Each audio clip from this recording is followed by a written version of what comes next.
Frank Stanford on CFAX 1070. Gotta say, I was surprised. I suspect a lot of people were, to hear the Prime Minister, and is musing the right word? I think his statement was stronger than that on the issue of gun control. And I thought, why on earth is the Prime Minister talking about gun control in Canada? Thought that he resolved this. They took down the gun registry after they were elected. May or may not have been elected for that reason. It's done, it's in the past, and we're on to other things, aren't we? The president of the National Firearms Association says no. In fact, this is still a live issue. And I'm going to start out by saying to Sheldon Clare, why? Thank you for joining us on CFAX this morning, sir. Appreciate your time. Why does this need to be on the radar again? Well, it's never left the radar. I think what's happened is that Mr. Harpers started to be reading his mail, and he's seeing that the issues that he's put out, I mean, there's been a fair bit of misdirection that this is about duck hunters and farmers, and while those are significant parts of concerned people regarding firearms issues, that's not the whole story. There are a great many people who use firearms for all sorts of perfectly legitimate purposes who have been clamoring for recognition and attention on these matters, and it's about time that they received it. I think Mr. Harper's comments were timely and welcome. Although I got to say that it's not just about rural areas where people are at risk. It also has a certain urban aspect to it. I mean, you see incidents like Leo Boulay, who had to defend himself and was promptly charged with a number of victimless crimes, incidentally, including his possession of his firearm from the get-go, crimes which were not crimes until various waves of legislation from the 70s and the 1990s. And I think the whole problem with our firearms control regime is that it does deal with a whole bunch of crimes that really have no victim. They're paperwork crimes, and they're crimes of possession and crimes that have no intent or danger associated with them. So when Prime Minister Harper comes out and recognizes that Canadians do have a need, a legitimate need for self-defense, I think that's a welcome comment, and I think that it's good that he's decided to do that. I just hope it's not some cynical pre-election ploy, and that we'll see this followed up with more deeds on the firearms file rather than just words. Canadians should have a right to own firearms for the purpose of self-defense. Well, they always have had that right. Up until the 1960s, it was relatively common for Canadians to be able to carry even handguns for protection. And we've been subjected to knee-jerk reactions to issues in the United States. I mean, they brought in a major gun control act in 1968, which drove a lot of our own firearms control regimes, even though the research has made it very clear that nothing we've done in gun control has actually made any difference in curbing violent crime rates, or spousal assaults. What really seems to have been making the difference is an aging demographic, which the population of young men has gotten smaller and smaller as people age. We've seen a significant drop in violent crime. However, we do have incidents that do occur where people very legitimately need to be able to defend themselves. I think Ian Thompson's case in southern Ontario a few years ago is a pretty solid one, where his house is getting firebombed, and he retrieves a revolver to try to chase these nefarious individuals away from his home, which they're trying to set on fire with him in it. And there are many cases where people have simply brandished firearms to chase people off.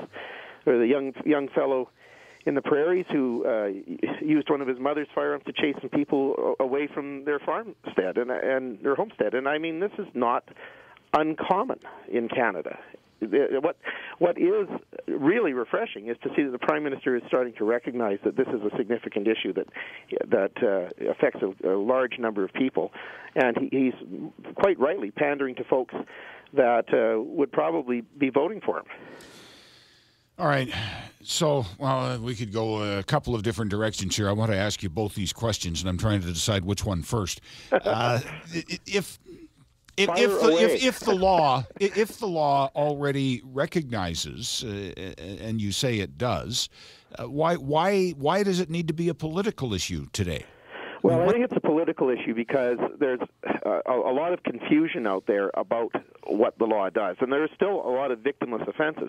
And quite frankly, when someone does use a firearm to defend herself or himself, for whichever reason, the process that follows is quite onerous, expensive, and the process becomes a form of punishment. I mean, I consider that what went on with Ian Thompson, who very clearly was fully justified in defending himself, and yet he was charged with a number of offenses and forced to spend tens of thousands of dollars in court trying to clear his name. And right up until the last minute, no one was really sure as to which way the judge was going to rule on the matter. And so there is a lack of clarity in some jurisdictions about how this plays out. So you have people who have legitimate need to be able to defend themselves, trying to make very quick decisions in very dangerous circumstances, and at the back of their mind they're thinking, well, is this something that's going to be jumping back on me, even though in the circumstances I'm in, I feel fully justified in what I'm doing. I do agree with you that simply being charged with a criminal offense is a penalty in and of itself. I mean, the inconvenience and the worry and the cost and all of those things. I think Thompson is looking at his bills were something like $60,000 for his case, and I mean he's acquitted. He's completely innocent of all charges, and yet here he is stuck with this bill. And the people who attacked him, they're out of jail now, and this is. This really shows a disconnect with the legal system in that the victim is made into a further victim by the system itself. However, lawyers did react in large numbers, and many people did react in large numbers to the Prime Minister's comment, pointing out that the law is not a free for all. Don't get the impression that you're allowed to shoot somebody who tries to burgle your house in the middle of the night. I think that the lawyers there are disputes among lawyers about that, and that's part of the problem. It is certainly the case that if your life is threatened, you're allowed to use reasonable force to be able to deal with that. Now, what that reasonable force is depends on the circumstances and who you are and all the rest of it. And there's some aspects of that which I think are probably fairly confusing to people who may be having to deal with a possibly armed intruder in their home late at night.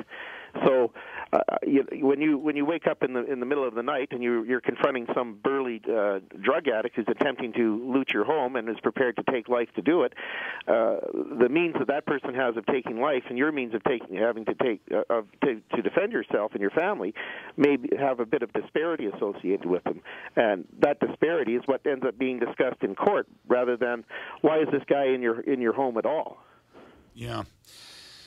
Obviously, if a weapon is going to be useful as a defense, it needs to be accessible to a situation that may come up quickly. It needs to be accessible. It needs to be loaded, and these are the specific issues that you would take issue with. I take it the laws concerning the proper and safe storage of firearms. Well, the Kim Campbell's safe storage laws were very clearly intended as anti-self-defense laws. I don't think there's any dispute about that. Although it was marketed as means of protecting people from firearms in the home and so on. But the case law on it is very clear that if you're home, your firearm doesn't need to be locked up. You could have your firearm out for all kinds of reasons. The competitive shooters, for example, might be dry fire practicing in their basement, or you could be cleaning your firearm or getting it prepared for some kind of a hunting trip or shooting competition or going to the range. There are all sorts of perfectly legitimate reasons, and self-defense is certainly one of them. It is a clear exception in the rules that you are allowed to have a firearm out and ready in rural areas for defense, and that's in the regulations as it stands now. However, there's a fair bit of resistance on the part of law enforcement to recognize that people have the right to arrest and detain people committing crimes and to defend themselves as necessary. Wow, it's I'm trying to get my mind around it. I want to ask our audience: do you think this debate needs to be reopened? When I do think you're correct, sir. When the recent history, when the Conservatives came to power, and certainly the firearms registry that had been created by the previous government, the previous administration, was one of the reasons, I think, that the Conservatives were elected. It certainly was a hot-button issue. A lot of the discussion at the time was around hunting and around collecting and that sort of thing. There was very little discussion about the use of firearms for self-defense. And I honestly have to wonder, had that discussion been on the table, would your side of the debate carried the day politically? I think that discussion's always been on the table. I mean, the National Firearms Association has always been a promoter of self-defense. The thing is, it didn't used to be an issue. I mean, people carried firearms for self-defense for years and years, up until the successive Liberal legislation in the late 1960s and 70s. The Bill C-51 comes to mind, which prohibited new classes of firearms and brought in the firearms acquisition certificate, which was basically a police record check. And then the Kim Campbell legislation, which was very, very clearly intended this. And I mean, I debated Kim Campbell when she had just before she was heading for her summer job, and she really didn't seem to care about any of these issues affecting the lives of ordinary Canadians, and she just took a very elitist stand on it, which I think most of us found pretty offensive. Let me ask you the question. 386-116. I'm talking to my audience now, sir. Do you agree with Sheldon Clare? Has he got this right? Or are you surprised to hear this element of the debate? Give us a shout. 386-1161. More after this break on CFAX 1070. Does gun control need to be on the national political agenda again, or still, as our guest asserts it is? He's the president of the National Firearms Association. Let's go to the phones. Ron, good morning, sir. Yes, good morning. The killer who killed two technicians at a Parti Québécois rally some years ago was a collector with, I think it was over 17 guns, chiefly rifles. The rifleman who shot and killed three Mounties in Moncton was a fan and, in fact, advocate of the National Rifle Association of the United States. Should we have greater scrutiny of those who own multiple weapons? Well, I think I'd like to point out a couple of things here first. I mean, first of all, putting a piece of paper beside someone doesn't guarantee that their performance subsequent to getting that paper is going to change their behavior. And those two of those Mounties that were killed in Moncton were members of Canada's National Firearms Association, and quite frankly, they were supporters of our message and our activities. So that the person who did the shooting, of course, was not one of our members, and this was a person who was engaged in violent behavior, probably had some mental issues, and I think perhaps some attention and resources paid on that are going to go a lot further to dealing with crimes of violence than any effort to put another piece of paper beside someone or their property. That's interesting. I wasn't aware that, I suppose it stands to reason that some number of police officers, just like some number of people from any walk of life, I don't know if you want to share what you do for a living, sir, with our audience. Who are you referring to? Mr. Clare. Oh, well, I teach the Canadian and world history and technical business communications at a community college in Prince George. Okay, and you're president of the I'm also on the board of governors there, and I'm a past president of my Legion, past chair of my section of the Alpine Club of Canada, and I've been involved in my community a great deal. I was a volunteer for the Canada Winter Games in biathlon at the as a sport information officer. And I'm a well-known advocate of firearms ownership and use, and I'm a well-known collector of firearms of all types. And I certainly have many. Fair enough. Richard, good morning, sir. Hi, good morning. I think the point that your caller made earlier makes a lot of sense to me, in that about sort of decriminalizing or putting less pressure on the lawful and law-abiding owners of firearms, when they're in situations that they feel it's necessary to employ them. I'm recently an acquirer of firearms, and I didn't do it until my 40s. And quite honestly, I'm still a little terrified on some of the rules that I have to follow in handling my firearms.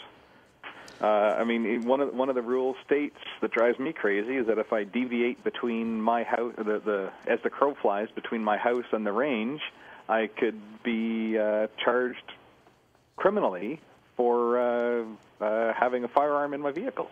For violating a condition on your authorization to transport. Correct. So you're only allowed to transport it directly from home to the shooting range?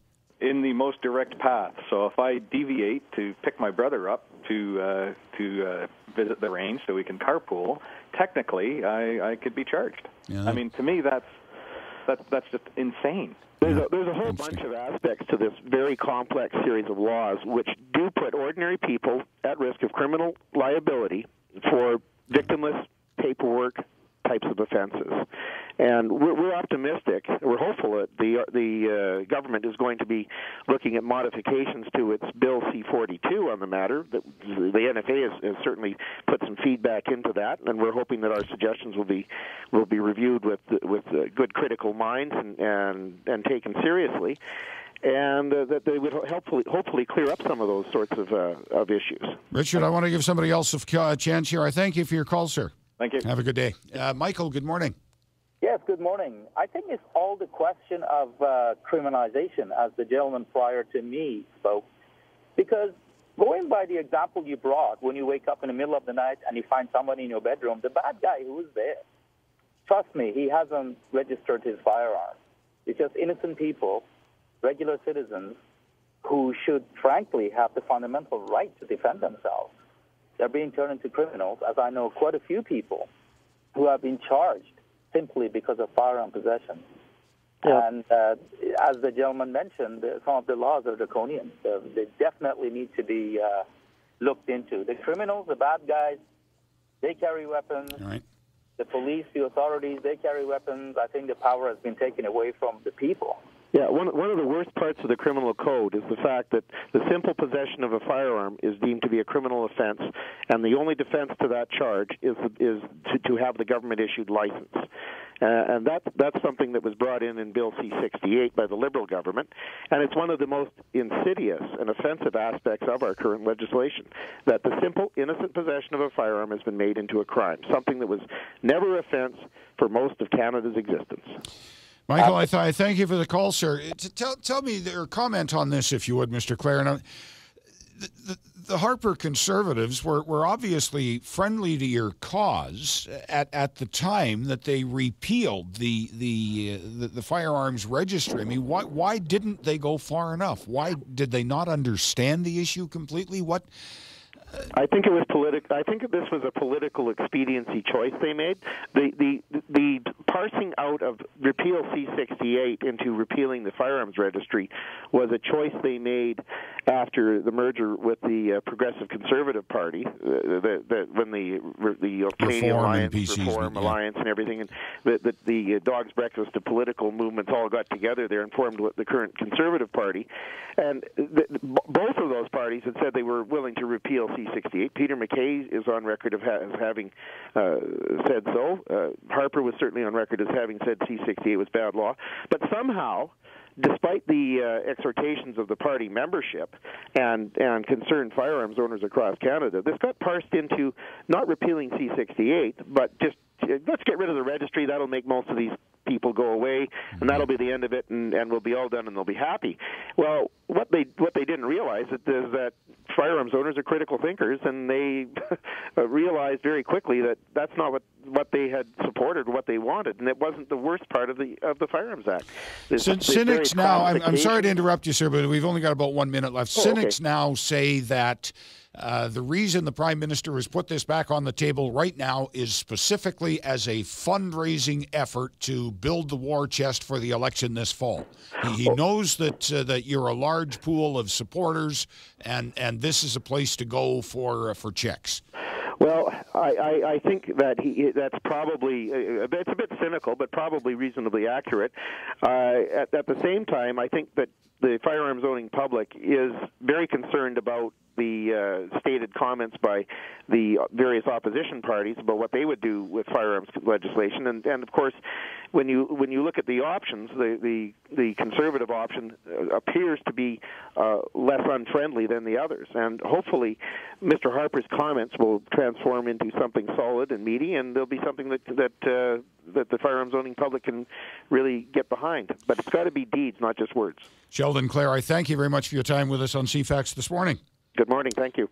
President of the National Firearms Association. Coming up at 10 o'clock on CFAX 1070 News, the issue of income splitting.